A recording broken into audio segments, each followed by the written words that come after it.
Hello students, welcome to my YouTube channel geography guru. आज हम पढ़ने और समझने वाले हैं क्लास 10th एसएसटी सामाजिक विज्ञान की वर्कशीट नंबर 47 यानी कि कार्यपत्रक संख्या 47 को। आज की हमारी वर्कशीट काफ़ी आसान रहने वाली है। इस वर्कशीट में हम जारी रखने वाले हैं पॉलिटिकल साइंस को। पॉलिटिकल साइंस का हम 7वां चैप्टर पढ़ रहे हैं, लोकतंत्र के परिणाम। यानी इसमें हम बात कर रहे हैं कि लोकतंत्र है उसके क्या परिणाम आए हैं, कौन कौन सी इसकी मेरिट्स यानी कि गुणों की हम बात करें, साथ ही साथ कुछ कमियों को भी हम डिस्कस करने वाले हैं। आज की इस वर्कशीट में हम समझने का प्रयास करेंगे कि लोकतांत्रिक सरकार है उसमें बेहतर फैसले होते हैं। बेहतर फैसले क्यों होते हैं? क्योंकि लोकतांत्रिक सरकार है वो उत्तरदायी, वेद और जिम्मेवार सरकार होती है। अब ये उत्तरदायी, जिम्मेवार और वेद सरकार कैसे है, ये हम इस वर्कशीट में समझने की कोशिश करेंगे। तो चलिए शुरुआत करते हैं।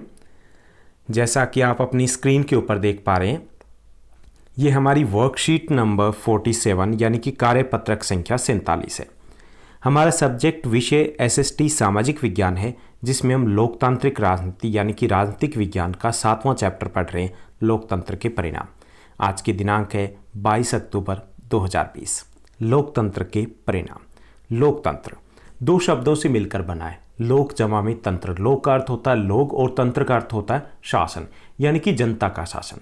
लोकतंत्र एक ऐसी शासन व्यवस्था होती है जिसमें जनता सरकार को चुनती भी है और उसको बदल भी सकती है। People can change their government and they can choose there government, यानी कि दोनों ही तरीके से उसको चुन भी सकती है और उसको बदल भी सकती है। यानी सरकार की बागडोर है वो जनता के हाथ में होती है। इसमें सरकार किसको चुनती है? अपने में से ही चुनती है। किसके लिए चुनती है? अपने लिए ही चुनती है। इसलिए लोकतंत्र की एक परिभाषा ये भी हो सकती है कि लोकतंत्र जनता के लिए जनता द्वारा शासन होता है। अब जो लोकतंत्र है वो पूरे विश्व भर में प्रसिद्ध होता जा रहा है। ज़्यादातर देश है वो लोकतंत्र को अपना रहे हैं। साथ ही साथ हमने पिछली वर्कशीट में बात की थी कि लोकतांत्रिक सरकारें वो बेहतर कहलाती है बाकी अन्य सरकारों से। क्यों? क्योंकि ये उत्तरदायी, जिम्मेवार और वेद सरकार होती है। अब ये उत्तरदायी, जिम्मेवार और वेद सरकार क्या होती है, इसको हम समझने की कोशिश करेंगे। और इस चैप्टर का जो हम पढ़ रहे हैं, आपके बोर्ड एग्जामिनेशन के लिए सबसे इम्पोर्टेंट जो क्वेश्चन है वो यही क्वेश्चन है कि लोकतांत्रिक सरकार को उत्तरदायी, जिम्मेदार और वेद सरकार कहा जाता है, क्यों? तो चलिए हम पहले बात करते हैं उत्तरदायी सरकार की। उत्तरदायी को हम अंग्रेजी में बोलते हैं अकाउंटेबल, यानी ये उत्तरदायी है, इनको उत्तर देना होता है, इनको कुछ नियमों का पालन करना होता है, तो इसको उत्तरदायी सरकार कहा जाता है। कि ये जो सरकार है अपने फैसले लेने की प्रक्रिया में कुछ नियम, कायदे, कानून को मानना होता है, यानी कि कायदे कानून को मानने के लिए उत्तरदायी होती है। ये उत्तरदायी होती है संविधान के प्रति। यानी जैसे हम अपने देश की सरकार की बात करें तो इसका मतलब ये नहीं कि सरकार को जो मूड हुआ वैसे ही डिसीजन ले लेगी, या जो मूड हुआ जैसे कानून को बनाना है तो ज़रूरी नहीं कि उस कानून को उसी तरीके से बनाया जाए। ऐसा नहीं हो सकता, क्योंकि जो संविधान की प्रक्रिया है उसको मानना पड़ता है, क्योंकि सरकार उत्तरदायी है संविधान के प्रति। साथ ही साथ हमारी जो सरकार है वो उत्तरदायी है विधायिका के प्रति। विधायिका क्या है? हमारे यहाँ संसद है, संसद के प्रति उत्तरदायी है। ये वहाँ पर जो नियम, कायदे, कानून है उसके अनुसार जो हमारे यहाँ पर तंत्र बनाया गया है, सरकार का जो ढांचा बनाया गया है, उसमें एक विपक्ष भी होता है। तो ये उत्तरदायी होती है विपक्ष के सामना करने के लिए। तो यहाँ पर जो लोकतांत्रिक सरकारें होती है वो बेहतर फैसले इसलिए ले पाती है क्योंकि वो उत्तरदायी है। पहला कि वो अपनी मर्जी से कोई कार्य नहीं कर पाती, उन्हें संविधान के अनुसार निर्णय लेने होते हैं। दूसरा ये कि उन्हें अपने निर्णय लेने के लिए संसद का और विपक्ष का भी सामना करना पड़ता है। और जब विपक्ष और संसद का सामना करते हैं तो कई सारी जो कमियां अगर किसी कानून में या किसी निर्णय में होती है तो बाहर आती है, और उसके बाद सरकार उन निर्णयों को सुधार भी सकती है। तो इसलिए जो लोकतांत्रिक सरकार है उसको उत्तरदायी माना जाता है। अब जैसे मान लीजिए कि हम उत्तरदायी हैं किसी कार्य को करने के लिए, तो हम उस कार्य को बेहतर करने का प्रयास करेंगे, क्योंकि बहुत सारे लोग होंगे जो हमारी आलोचना करने वाले होंगे। तो ऐसे ही हमारे यहाँ पर लोकतांत्रिक सरकार में होता है। पहला कि ये संविधान के प्रति उत्तरदायी है, दूसरा ये संसद के प्रति उत्तरदायी है, तीसरा ये न्यायपालिका के प्रति भी उत्तरदायी है, उन्हें न्यायपालिका को भी जवाब देना होता है। उसके बाद दूसरी जो विशेषता आती है लोकतांत्रिक सरकार की कि ये जिम्मेवार सरकार होती है। जिम्मेदार सरकार कैसे? कि ये सरकारें अपने लिए गए फैसलों के परिणामों के प्रति भी जिम्मेदार ठहराई जाती है। यानी कि अगर फैसला लिया और कुछ भी गलत हुआ तो उसके जिम्मेदार सरकार होती है। और जब जिम्मेदार होती है, मान लीजिए इनका फैसला कोई गलत हुआ तो क्या होगा? जनता आंदोलन कर सकती है और चुनाव में उन्हें हार का सामना भी करना पड़ता है। हमने देखा है कि कई बार ऐसा होता है, जैसे हम दिल्ली की बात करें तो दिल्ली में 15 वर्षों तक कांग्रेस की सरकार रही, शीला दीक्षित जी मुख्यमंत्री रही, लेकिन कुछ फैसले ऐसे लिए गए जो जनता को स्वीकार नहीं थे, और स्वीकार नहीं थे, जो अच्छे फैसले नहीं थे, और जिनके लिए जिम्मेदार कौन थी? सरकार थी। इसलिए सरकार को चुनाव में हार का सामना भी करना पड़ा। तो जिम्मेदार होती है अपने फैसलों के लिए, इसलिए जब सरकार डिसीजन लेती है तो वो बहुत सोच समझ कर डिसीजन लेती है। इसीलिए लोकतांत्रिक सरकार के फैसले बेहतर होते हैं। अगर इसी को हम तुलना करें तानाशाही के साथ, हम तुलना करें राजतंत्र के साथ, क्या वो सरकार उत्तरदायी होती है? नहीं, क्योंकि वहाँ पर ना विपक्ष होता है, ना वहाँ पर संसद होती है, ना वहाँ पर संविधान होता है। पिछली वर्कशीट में हमने बात की थी लुई 16वें की। लुई 16वें कहा करते थे, आई एम द स्टेट, मैं ही राज्य हूँ, मैं ही कानून हूँ, मैं ही संविधान हूँ, मैं ही न्यायपालिका हूँ। उसे किसी को जवाब देने की ज़रूरत थी? नहीं थी। लेकिन यहाँ पर है, उत्तरदायी सरकार है संविधान के प्रति, संसद के प्रति, न्यायपालिका के प्रति। इसी तरीके से जिम्मेवार है ये सरकार। लेकिन तानाशाही में जिम्मेदार नहीं होती, उन्हें जनता का सामना नहीं करना है क्योंकि चुनाव नहीं होते हैं वहाँ पर। उन्हें आंदोलन का सामना नहीं करना है क्योंकि उसकी इजाज़त नहीं देती है तानाशाही सरकारें। तो यहाँ लोकतंत्र में सरकारें उत्तरदायी भी होती है और जिम्मेदार भी होती है। अब तीसरी विशेषता आती है कि ये वैध सरकार है। क्या है ये? वैध सरकार है। ये शब्द सुना है कभी आपने अपने न्यूज़पेपर में या आसपास लोगों से सुना होगा, अवैध, अवैध कब्जा कर लिया। अवैध होता है जो कानून के खिलाफ हो, इलीगल अंग्रेजी में बोलते हैं, और वैध होता है जो कानून के अनुसार हो। तो ये जो सरकार होती है, लोकतांत्रिक सरकारें, वो अन्य शासन व्यवस्थाओं से बेहतर होती है। क्यों बेहतर होती है? क्योंकि ये वैध है।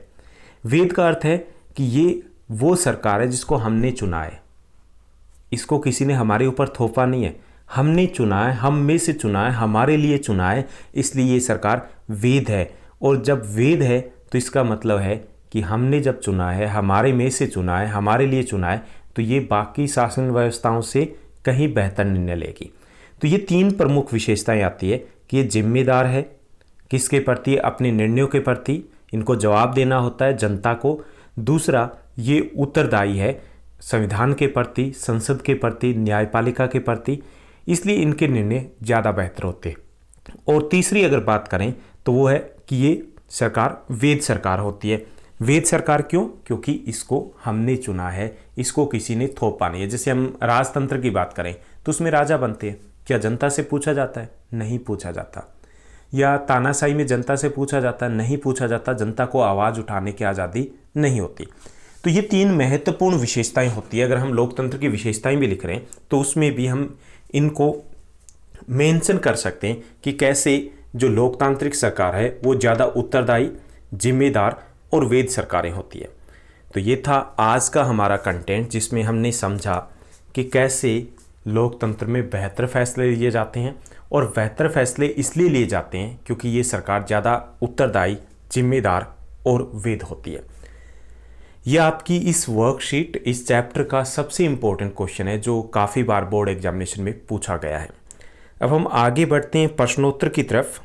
प्रश्नोत्तर की तरफ बढ़ने से पहले आपको एक क्वेश्चन है जो कमेंट बॉक्स में आप कमेंट करके मुझे रिप्लाई दे सकते हो, आंसर दे सकते हो। जैसे हम लोकतंत्र की बात करें, हम यहाँ पर जो लोकतंत्र है, भारत में भी लोकतंत्र है और ब्रिटेन में भी लोकतंत्र है। भारत एक गणराज्य कहलाता है, जबकि ब्रिटेन है वहाँ पर डेमोक्रेसी है लेकिन वो गणराज्य नहीं है।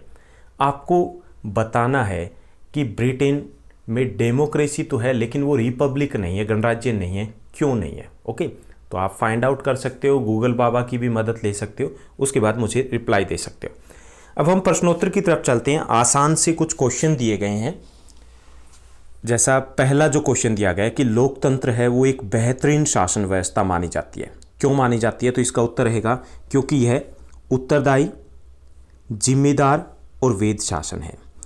उसके बाद दूसरा जो प्रश्न दिया गया है कि आपको कोई चीज़ इसलिए प्रिय है क्योंकि इसे आपने बनाया है। लोकतंत्र भी ऐसा ही है, उदाहरण सहित बताइए कि जैसे हमें कोई चीज़ इसलिए अच्छी लगती है क्योंकि वो हमने बनाई है, या हम जब किसी टीम को सपोर्ट करते हैं, आईपीएल में भी आप सपोर्ट करते होंगे, तो कई बार हम इसलिए सपोर्ट करते हैं, हम दिल्ली वाले हैं तो दिल्ली को ही हम सपोर्ट करें।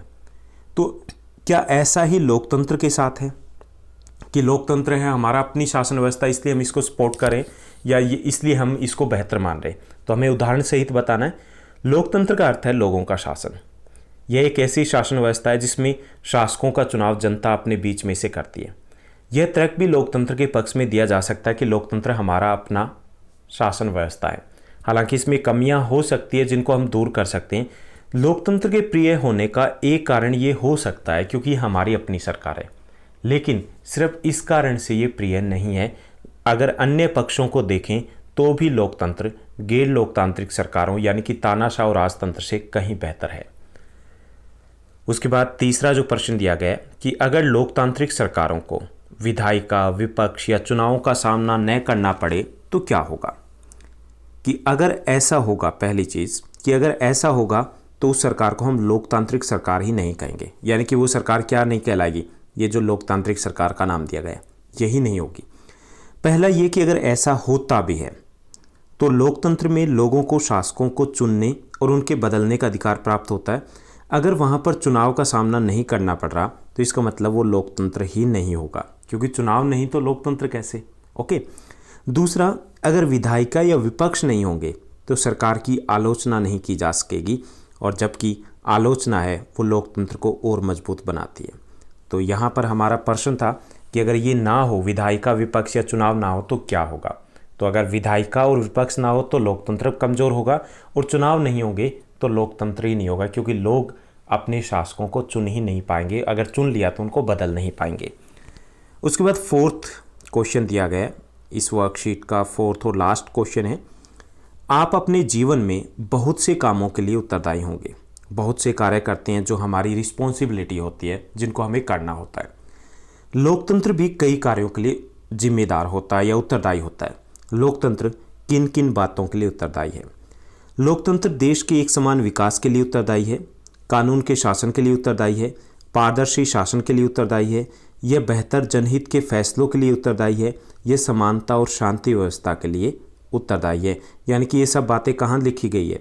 ये मेंशन की गई संविधान में, और लोकतंत्र है वो संविधान के प्रति उत्तरदायी है। अगर संविधान के प्रति उत्तरदायी है तो इन सब बातों के लिए भी उत्तरदायी है।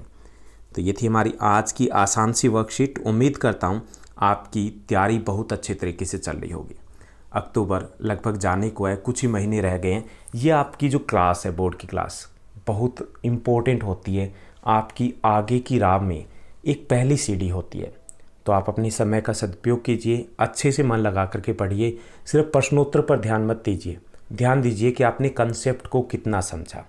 फिर भी अगर कोई डाउट रहता है तो आप मुझे कमेंट करके बता सकते हो, आपको रिप्लाई ज़रूर मिलेगा। आज के लिए बस इतना ही। Thank you, bye bye, have a nice day.